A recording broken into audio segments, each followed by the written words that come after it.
পর্বে আলোচনা করব আমরা ছায়াগণিতের প্রশ্নমালা 3 ইউনিট 2 এর এক্সারসাইজে কিছু সমাধান নিয়ে।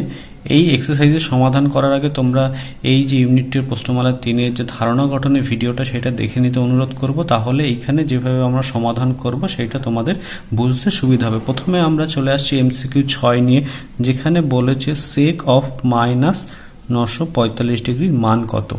এক্ষেত্রে আমরা জানি যে সেকের মধ্যে কোনো এরকম মাইনাস অ্যাঙ্গেল থাকলে সেক সেই মাইনাসটা ভ্যানিশ করে দেয়, তখন হয়ে যাবে তাহলে সেক 945 ডিগ্রি। এইবার এই যে 945 ডিগ্রি এটাকে 90 এর গুণিতকে ভাঙবো, তাই হয়ে যাবে 10 × 90 ডিগ্রি, অর্থাৎ 900 ডিগ্রি প্লাস আর 45 ডিগ্রি। আমরা দেখিনি, অর্থাৎ এই একবার ঘুরে আসলে 360 হবে, দুবার ঘুরে আসলে হবে 720, তারপর এখানে আসলে 810, এখানে আসলে 900, আরও 45, এখানে তখন তৃতীয় পদে 945 চলে আসবে। এইবার এখানে দেখছি তৃতীয় পদে আমরা জানি যে সেক নেগেটিভ, তাই এখানে প্রথমে নেগেটিভ দিয়ে নিলাম। এবার যেহেতু এখানে 10 অর্থাৎ যুগ্ম সংখ্যা দিয়ে গুণ, তাই সেক সেকই থেকে যাবে, আর এই সূক্ষ্মকোণটা এক্ষেত্রে বসে যাবে, অর্থাৎ সেক্ষেত্রে আসলো sec 945 degree equal to minus sec 45 degree. Sec 45 degree value আমরা জানি √2, আর তার আগে মাইনাস, এক্ষেত্রে এটা হয়ে যাবে অ্যান্সার, এটা অপশন তাহলে বি। এরপর আমরা চলে আসছি এরপরের যে 7 দাগের যে এমসিকিউ যেটা আছে, যে আমার কজ অফ 5π/2 মাইনাস অফ 19π/3 এটা আছে। এটা আমি প্রথমে এর ভিতরে ক্যালকুলেশন করে নেব। লসাগু হচ্ছে আমার 6, আসবে 15π মাইনাস 38π, তাহলে আসছে কজ অফ মাইনাস 23π/6।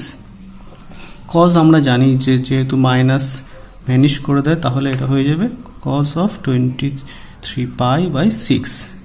এবার এটাকে আমরা ভাঙিয়ে নেব। এটাকে যদি ভাঙাই, এটাকে আমরা এইভাবে লিখতে পারি 4π মাইনাস π/6, কারণ এইটা যদি আমরা ক্যালকুলেশন করি 4π মাইনাস π/6 ক্যালকুলেশন করলে হবে 24 মাইনাস π/6, অর্থাৎ 23π/6 এটা চলে আসবে। আচ্ছা, এইবার এই ক্ষেত্রে আমার দেখতে হবে যে এটা কোথায় আছে। এটাকে যদি আমি ভেঙে লিখি তাহলে হবে 8 × π/2 মাইনাস π/6। এবার এই π/2 মানে 90, অর্থাৎ 8 বার। আমরা একবার ঘুরে আসলে পুরোটা হবে 4 বার, দুবার ঘুরলে হবে 8 বার, এবং তার থেকে মাইনাস, অর্থাৎ আমরা সেক্ষেত্রে দেখতে পাচ্ছি যে আমার আছে চতুর্থ পদে, আর চতুর্থ পদে কজ আমার পজিটিভ হয়, তাই এখানে প্রথমে পজিটিভ হবে। আর যেহেতু এখানে গুণিতক, এখানে একটা যেহেতু যুগ্ম সংখ্যা দিয়ে গুণ, তাহলে কজ কজে থেকে যাবে, সেক্ষেত্রে হয়ে যাবে কজ π/6, আর কজ π/6 এর ভ্যালু হচ্ছে √3/2, তাই এখানে হয়ে যাবে অপশান এ। পরের অঙ্কতে চলে আসছি, যেখানে বলেছে অতি সংক্ষিপ্ত 2 দাগে যে θ প্লাস φ 60 ডিগ্রি দিয়ে বলেছে যে দেখাতে সাইন অফ 120 ডিগ্রি মাইনাস θ সমান কজ অফ 30 ডিগ্রি মাইনাস φ। এক্ষেত্রে লেফট হ্যান্ড সাইড দিয়ে আমি যদি শুরু করি, লেফট হ্যান্ড সাইড অর্থাৎ সাইন 120 ডিগ্রি মাইনাস θ, এখানে যেহেতু উত্তরে ফাই দিয়ে আছে, তাই থিটার জায়গা ফাই দিয়ে রিপ্লেস করে দেবো, সেক্ষেত্রে হয়ে যাবে 120 ডিগ্রি মাইনাস θ মানে হচ্ছে 60 ডিগ্রি মাইনাস φ। এটা যদি ক্যালকুলেশন করি তাহলে হয়ে যাবে 120 ডিগ্রি মাইনাস 60 ডিগ্রি প্লাস φ, তাহলে আসছে সাইন অফ 60 ডিগ্রি প্লাস φ। এটাকে যদি আমি এখানে কজে যেতে চাইছি, তাহলে সেই পুরক্ষণের সূত্র অনুযায়ী আমি যদি লিখি 90 degree minus 30 degree minus φ, calculation করলে আমার আগের লাইনটা চলে আসবে। এর পরের লাইন থেকে আমি লিখতে পারবো কজ অফ এটা 30 ডিগ্রি মাইনাস φ, যেটা আমার প্রমাণ করতে দিয়েছিল, তাহলে প্রুফড আমার হয়ে গেল। এরপরে আমরা অতি সংক্ষিপ্ত 3-এর 2 দাগ নিয়ে নিচ্ছি, যেখানে দেখাতে বলেছে tan of π/12 into tan of 5π/12 into tan of 7π/12 into tan of 11π/12 equal to 1, এটা দেখাতে বলেছে।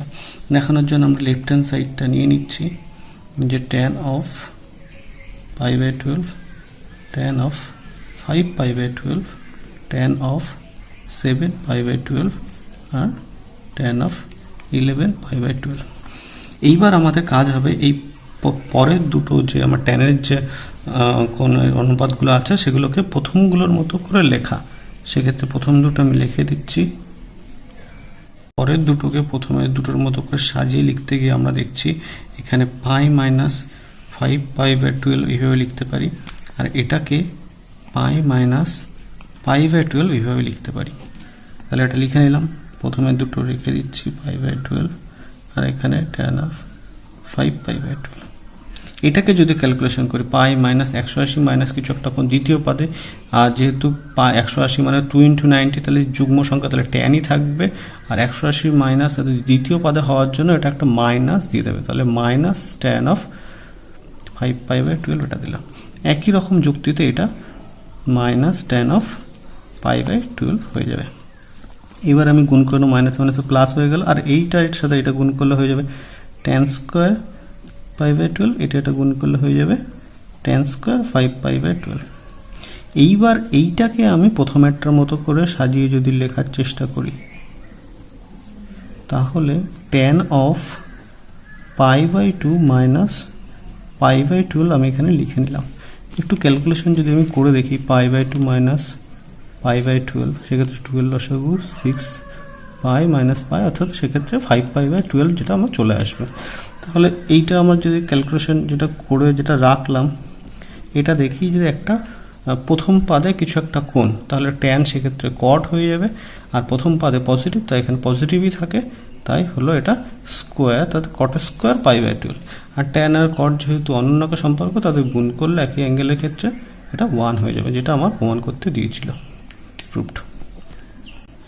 এরপরে অতি সংক্ষিপ্ত যে 4 দাগটা আমরা নিয়ে নিয়েছি, যে ট্যান থিটা ইকুয়াল টু 5/12 দিয়ে দিয়েছে, আর এখানে সাইন থিটা বলে দিয়েছে ঋণাত্মক, কস থিটার মান বের করতে হবে।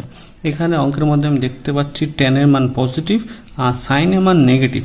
আচ্ছা, ট্যানের মান কোথায় কোথায় পজিটিভ হয়? প্রথম পাদে সমস্ত কিছু পজিটিভ হয়, আর ট্যান তৃতীয় পাদে পজিটিভ হয়, কিন্তু এখানে আবার বলে দিয়েছে সাইন ঋণাত্মক, তাহলে এই যে আমার অ্যাঙ্গেলটা সেটা প্রথম পাদে থাকতে পারবে না, তাহলে তৃতীয় পাদে কোনো একটা অ্যাঙ্গেল হবে, আর তৃতীয় পদের ওই অ্যাঙ্গেলটার ক্ষেত্রে কজের ভ্যালু তৃতীয় পদে হয়ে যাবে নেগেটিভ। আর তৃতীয় পদে কজ নেগেটিভ হওয়া মানে এখান থেকে ট্যান থেকে সেক বের করতে পারতো, সেটাও আসবে নেগেটিভ। আমি প্রথমে তাহলে সেক বের করে নেব, আগে লিখে নিই, যেহেতু যে ট্যান থিটা ধনাত্মক এবং সাইন থিটা ঋণাত্মক, তাই থিটা তৃতীয় পাদে আছে, অতএব কস থিটা আমার ঋণাত্মক হবে। কস থিটা ঋণাত্মক হবে বুঝে গেলাম। তাহলে ট্যান থেকে আমি প্রথমে সেক বের করে নিই, সেক থিটাও সেক্ষেত্রে ঋণাত্মক হয়ে যাবে, সূত্র হচ্ছে 1 প্লাস ট্যান স্কোয়ার।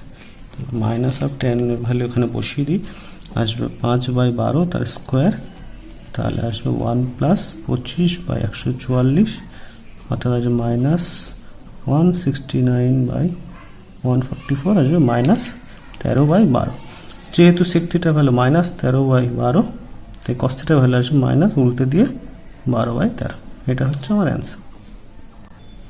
এরপরে আমরা সংক্ষিপ্ত উত্তর ধর্মের 5-এর 1 দাগ নিয়ে নিয়েছি, যে cos nπ প্লাস থিটা সমান দেখাতে বলেছে -1n cos থিটা, আর এখানে n বলে দিয়েছে একটা অখণ্ড সংখ্যা। যেহেতু n একটা অখণ্ড সংখ্যা, এখানে আমি দুটো কেস নিয়ে নেব। আমি প্রথমে ধরে নেব যে n একটা যুগ্ম অখণ্ড সংখ্যা। আচ্ছা, যুগ্ম হলে তাহলে 2 এর গুণিতক হয়, সেক্ষেত্রে তাহলে n ইকুয়াল টু আমি 2কে লিখতে পারি, যেখানে কেউ একটা অখণ্ড সংখ্যা। আচ্ছা, সেক্ষেত্রে আমার বাদিকে যে cos of nπ plus theta ছিল, সেটা সমান হয়ে যাবে cos অফ 2k, n এর ভ্যালু বসিয়ে দিলাম 2k পাই প্লাস থিটা। এবার যেহেতু k একটা অখণ্ড সংখ্যা, আমি প্রথমে k ইকুয়াল টু 0 বসিয়ে দেখি। k ইকুয়াল টু 0 বসালে এটা cos থিটা চলে আসবে। k ইকুয়াল টু এখানে 1 বসিয়ে দেখছি, k ইকুয়াল টু 1 বসালে আসছে cos অফ 2π প্লাস থিটা। আচ্ছা, 2π প্লাস থিটাটা আমি একটু খেয়াল করি, 2π মানে হচ্ছে আমার 360 ডিগ্রি, প্লাস থিটা মানে সেক্ষেত্রে প্রথম পাদে, সেক্ষেত্রেও তাহলে cos আমার হয়ে যাবে থিটা। আর k ইকুয়াল টু যদি আমি এরকম 2 বসাই, সেক্ষেত্রে হয়ে যাবে cos অফ 4π প্লাস থিটা। আচ্ছা, 4π মানে হচ্ছে 2π মানে একবার ঘুরে আসা, 4π মানে দুবার ঘুরে আসা, আর প্লাস থিটা মানে প্রথম পাদে, সেক্ষেত্রে পজিটিভ হবে। আর যেহেতু এখানে 90 ডিগ্রির সাথে 8 বার গুণ হবে এখানে, তাই এটা কিন্তু cos থেকে যাবে, তাই cos থিটা হয়ে যাবে। এবার যদি এটা নেগেটিভ k ইকুয়াল টু -1 আমি চেক করি, সেক্ষেত্রে cos অফ এটা -2π প্লাস থিটা। আচ্ছা -2π মানে হচ্ছে এদিক থেকে ঘুরে এখানে আসা, তাহলে তারপরে প্লাস থিটা মানে সেই আবার প্রথম পাদে, সেক্ষেত্রে এটা প্রথম পাদের জন্য পজিটিভ হবে। আর যেহেতু এই π/2 সাথে যুগ্ম সংখ্যা গুণ, তাই এখানে এটা cos থেকে যাবে, তাহলে এটা cos থিটা আসলো। অর্থাৎ যে কোনো একটা অখণ্ড সংখ্যা k এর ক্ষেত্রে দেখলাম অ্যান্সার আসছে কিন্তু আমার cos থিটা, তাই এটা সমস্যা আমি লিখতে পারি প্লাস cos থিটা। আচ্ছা, যেহেতু প্লাস আসছে তার মানে আমি -1 টু একটা যুগ্ম সংখ্যা, সেটাকে 2k দিয়ে এইভাবে লিখতে পারি +1k। আর এখানে এই 2k এর জায়গায় আমি যেহেতু n ধরেছিলাম, nটা পুট করতে পারি। অর্থাৎ যুগ্ম সংখ্যার ক্ষেত্রে যে আমার প্রমাণটা সেটা কিন্তু আমার হয়ে গেল। এবার যদি কেস 2, যেটা আমি যদি n যদি একটা অযুগ্ম সংখ্যা ধরে নিই, সেক্ষেত্রে অযুগ্ম সংখ্যা n দেখতে কেমন হয়ে যায়, 2k +1 এরকম টাইপ, যেখানে k একটা অখণ্ড সংখ্যা। এইবার যেটা বাঁদিকে আমার ছিল cos of nπ plus theta, সেখানে যদি পুট করি অর্থাৎ cos of 2k + 1 π plus theta, এরকম দেখতে হয়ে যাবে। এই ক্ষেত্রে যদি আমি টেস্ট করি k যদি 0 বসায়, তাহলে সেক্ষেত্রে আসবে cos অফ π প্লাস থিটা। আমি একটু ছবিটা যদি দেখে নিই, cos অফ π মানে 180 প্লাস থিটা মানে সেক্ষেত্রে আমার তৃতীয় পদে আসবে। cos তৃতীয় পদে আসার জন্য নেগেটিভ হবে, আর যেহেতু 90 এর এখানে দ্বিগুণ অর্থাৎ জোড় সংখ্যা দ্বিগুণ, তাই cos থেকে যাবে আর cos থিটা বসে যাবে। আবার যদি আমি k যদি 1 পুট করে দেখি, সেক্ষেত্রে আসবে আমার এক্ষেত্রে cos অফ 3π প্লাস থিটা। আচ্ছা, 3π দেখে নিই, একবার পাই মানে হচ্ছে এখানে আসবে, দুবার পাই মানে এখানে আসবে, 3π মানে আবার এখানে আসবে, প্লাস থিটা মানে সেই তৃতীয় পদে। তৃতীয় পদে আসার জন্য cos নেগেটিভ, আর যেহেতু এখানে π/2 সাথে 6 গুণ, তাহলে সেই cos থেকে যাবে, অর্থাৎ এখানে মাইনাস cos থিটা আসলো। এবার k যদি 2 পুট করি, সেক্ষেত্রে হয়ে যাবে cos অফ 5π/θ। তাহলে এইবার দেখছি 5π, একটা পাই মানে এখানে, দুটো পাই এখানে, তিনটা পাই এখানে, চারটা পাই এখানে, পাঁচটা পাই আবার এখানে, প্লাস থিটা মানে সেই আবার তৃতীয় পদ, তার জন্য নেগেটিভ। আর এখানে π/2 সাথে যেহেতু যুগ্ম সংখ্যা গুণ আছে, তাই সেক্ষেত্রে ওটা cos থিটা cosই থেকে যাবে, তাই এরকম আসলো। এবার যদি একটা নেগেটিভ k -1 পুট করি, সেক্ষেত্রে cos অফ চলে আসবে -π প্লাস থিটা। তাহলে cos অফ -π মানে এই দিক থেকে এখানে আসবে, আর প্লাস থিটা মানে আবার ঘড়ির কাঁটা বিপরীত দিকে ঘুরে এইখানে, অর্থাৎ তৃতীয় পদে আসবে। সেক্ষেত্রেও মাইনাস হবে, যেহেতু π/2 সাথে একটা যুগ্ম সংখ্যা গুণ, তাই এখানে cosই থেকে, অর্থাৎ সেক্ষেত্রেও আমার -cos থিটা আসলো। তাহলে এইটা সমান দেখতে পেলাম সব ক্ষেত্রে আমার যে কোনো একটা অখণ্ড সংখ্যা k এর জন্য এটা সবসময় মাইনাস আমার cos থিটা এটা আসছে। তাহলে এই মাইনাসটাকে আমি লিখতে পারি -1 টু যে কোনো একটা অযুগ্ম সংখ্যা, সেটা হচ্ছে 2k + 1 এইভাবে লিখতে পারি। আর 2k + 1 যেহেতু আমি n সমান ধরেছিলাম, তাহলে ওই জায়গাটা বসিয়ে দিলাম। তাহলে আমি দেখতে পেলাম যে n যুগ্ম হোক অযুগ্ম হোক, সব ক্ষেত্রে আমার যে এটা চলে আসছে, তাই লিখতে পারি যে n যে কোনো অখণ্ড সংখ্যার জন্য cos of nπ plus theta সমান -1 টু n cos থিটা, এটা প্রমাণিত। এরপরে নিয়ে আসছি 6-এর 2 দাগ, যেখানে বলেছে ত্রিভুজের 3টি কোণ ABC হলে দেখা হচ্ছে tan of a - b/2 = tan of c/2 plus b। এখানে যেহেতু আমার 3টে ত্রিভুজের কোণ বলে দিয়েছে ABC, তাহলে a plus b plus c সেক্ষেত্রে হয়ে যাবে 180 ডিগ্রি। আর আমি দেখতে পাচ্ছি বাঁদিকের মুখ এই যে অ্যাঙ্গেলটা আছে, সেখানে a আছে কিন্তু ডান দিকে a নেই, অর্থাৎ এখান থেকে এটাকে সরালে ডান দিকে উত্তরটা আমার চলে আসবে। তাহলে a সমান এখান থেকে বের করে রাখি 180 ডিগ্রি -b - c, এইটা আমি বসিয়ে দেবো। তাহলে লেফট হ্যান্ড সাইডটা আমি লিখে নিই যে tan অফ a - b/2, এখানে যদি বসিয়ে দিই এর ভ্যালু বসালে হচ্ছে 180 ডিগ্রি -b - c, আর একটা -b ছিল /2। এটা যদি ক্যালকুলেশন করি তাহলে হয়ে যাবে tan of 180 degree -2b - c/2। তাহলে এটা যদি ভাগ করে দিই তাহলে আসবে 180 ডিগ্রি ভাগ করলে 90 ডিগ্রি -b - c/2। এটাকে যদি আমি সুন্দর করে সাজিয়ে লিখি, সেক্ষেত্রে হয়ে যাবে 90 degree minus of b plus c/2 এইটা। আর এটা 10-এর পুরক্ষণের সূত্র অনুযায়ী এটা হয়ে যাবে cot অফ যে b প্লাস c/2। এটাই আমার রাইট হ্যান্ড সাইডে ছিল, যেটা আমার প্রমাণিত হয়ে গেল।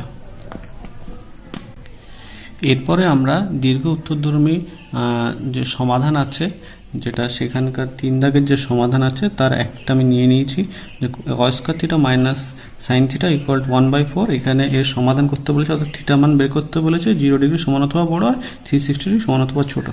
আমি এটা লিখে নিচ্ছি, কস square theta minus sine theta equal to 1/4।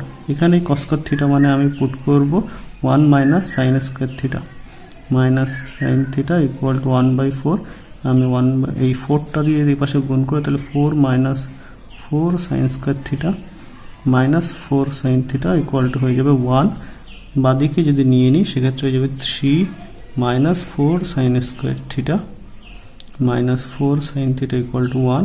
সবগুলোর থেকে যদি মাইনাস কমন আমি তাড়িয়ে দিই তাহলে হয়ে যাবে 4 sine square theta plus 4 sign theta minus 3 equal to 0। এবার এটাকে যদি মিল টার্ম করি তাহলে 12কে আমার 4 বানাতে হবে, তাহলে বিয়োগ করে অর্থাৎ 6 বিয়োগ 2 করলে হয়ে যাবে minus 2 sine theta minus 3 equal to 0।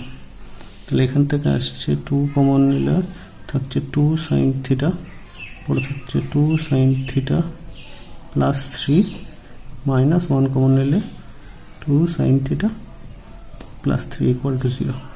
তাহলে আসছে এখান থেকে 2 সাইন থিটা প্লাস 3, এখান থেকে আসছে 2 sine theta minus 1 equal to 0।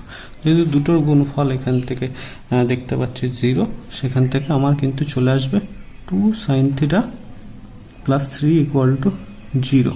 এইটা আমি অগ্রাহ্য করব, তার কারণ আমি দেখে দিচ্ছি 2 সাইন থিটা মাইনাস 1 ইকুয়াল, এই 2 সাইন থিটা এখানে এই পার্টটা নেব, 2 sine theta minus 1 equal to 0, আর 2 সাইন থিটা প্লাস 3 পার্টটা ইকুয়াল টু 0 নেব না। তখন যদি নিতাম তাহলে সাইন থিটার ভ্যালু সেক্ষেত্রে এসে দাঁড়াতো হচ্ছে আমার মাইনাস 3/2, যেটা মাইনাস 1-এর ছোটো, যেটা সম্ভব না। আমরা জানি সাইন থিটার ভ্যালু মাইনাস 1 থেকে শুরু করে 1 পর্যন্ত, তাই এটা হবে না। এক্ষেত্রে থেকে চলে আসছে আমার সাইন থিটার ভ্যালু আসছে আমার হাফ। এইবার এই সমাধান করতে হবে যে সাইন থিটার ভ্যালু আমার আসলো হাফ। ক্লাস 10-এ হলে আমরা সঙ্গে সঙ্গে লিখে দিতাম হাফ মানে থিটা ইকুয়াল টু 30 ডিগ্রি, কিন্তু আমার এখানে জানি যে প্রথম পাদের বাইরে আরও জায়গাতে এরকম হাফ মান দিতে পারে। দেখে নেব যে সাইন 0 থেকে 30-এর মধ্যে কোথায় আমার এরকম হাফ দিতে পারে, মানে পজিটিভ দিতে পারে। সেক্ষেত্রে প্রথম পাদেও দিতে পারে, আমার দ্বিতীয় পাদেও দিতে পারে, অর্থাৎ আমার দুটো এখানে থিটা বেরোবে, একটা প্রথম পাদের জন্য, একটা দ্বিতীয় পাদের জন্য। তাহলে প্রথম পাদের জন্য সাইন থিটা আমি সেক্ষেত্রে হাফ, সেক্ষেত্রে সাইন থিটার জায়গায় হাফের জায়গায় সাইন 30 ডিগ্রি লিখতে হয়, সেখান থেকে আমি থিটা ইকুয়াল টু 30 ডিগ্রি আমার পেয়ে যাব। আবার দ্বিতীয় পাদে কোনো একটা কোণের জন্য সেক্ষেত্রে আমি sine theta equal to half লিখে সাইন 30 ডিগ্রি লিখে নিলাম। এটাকে দ্বিতীয় পাদে নিতে হবে। আগের ভিডিওতে আমরা দেখিয়েছি এরকম দ্বিতীয় পাদে কোনো কোণ নেওয়ার ক্ষেত্রে সেক্ষেত্রে সাইন অফ 180 ডিগ্রি মাইনাস একটা সূক্ষ্ম কোণ লিখে নিই। এইটা একটু খেয়াল করে দেখে নাও যে 180 ডিগ্রি মাইনাস 30 ডিগ্রি, এক্ষেত্রে যদি 2 × 90 তাই সাইন থেকেই যাবে, 30 ডিগ্রিটা বসে যাবে, দ্বিতীয় পদে হওয়ার জন্য এখানে প্লাস থাকছে, অর্থাৎ এইটা সমস্যা নেই, আমি এটা লিখতে পারছি। এবার এটা ক্যালকুলেশন করলে আমার হয়ে যাবে সাইন 150 ডিগ্রি, দুপাশ থেকে থিটার সমস্যা তুলনা করলে হয়ে যাবে এটা। যেখানে আমি একটা মান পেলাম, থিটার মান 150 ডিগ্রি আসলো, এখানে থিটার মান ছিল 30 ডিগ্রি। এই হচ্ছে আমার দুটো সমাধান, তাই লিখতে হবে, অর্থাৎ নির্ণয় সমাধান থিটা ইকুয়াল টু 30 ডিগ্রি বা 150 ডিগ্রি। এইভাবে এই চ্যাপ্টার তোমরা কিন্তু অন্য অঙ্কগুলো নিজেরা করতে পারবে। এরকম আরও ভিডিও পাওয়ার জন্য আপনার চ্যানেলটি সাবস্ক্রাইব করুন, বেল আইকনটি প্রেস করুন এবং লাইক, কমেন্ট এবং শেয়ার করুন। ধন্যবাদ।